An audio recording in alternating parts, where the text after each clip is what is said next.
Ito, Aha. bilang isang taga-Bukawi po, Oo. may napakalaking bagay Mhm. sa akin po personally. Oo. Lalo po nung ito po yung bago simulan, Oo. it was a request of someone. Okay. Di pa niya binabanggit. Sabi niya, Oo. kawawa naman ang mga taga-Bukawi pag nagpapagoda. Yung tubo ng bulk water Oo. ang nakikita. So sabi niya, baka pwede isama na natin pagpapagawa. Aha.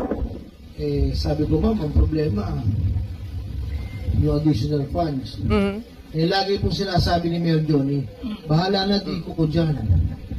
So, pag po kinakausap ako ni Sen, Mhm. ano ba yan, magkano pa kulang natin dyan? Kasi talaga po kinukulit siya.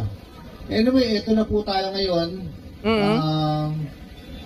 Isang matatag na proyekto na inilaan ng ating butihing senador. Ay! Mga kababayan, o eto na. Inilaan ng ating butihing senador. Hindi daw kilala, oh. Dakilang sinungaling. Hamag ka? Ha? At ang kanyang pamilya. Oh, at ang kanyang pamilya. Ito yung sinasabi ko sa inyo eh. Mga kababayan, inilaan ng butihing senador, okay, at ng kanyang pamilya. Oh, wala na bang ibang senador na Villanueva, mga kababayan? 'Di ba? Nag-iisa lang ang senador na Villanueva. Yan ay si Joel Villanueva.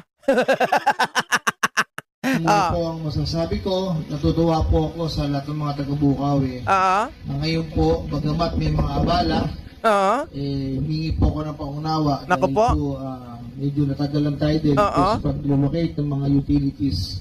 Oo. Mga poste po ng Meralco. Oo. Medyo matagal po ang proseso nila.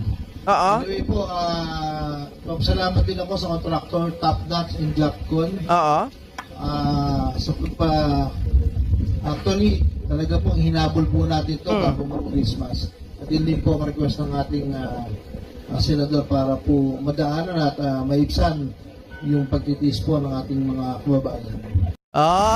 Request daw ng butihing senador. Mga kababayan, maliwanag na maliwanag dito na sinasabi ang kanyang mga proyekto.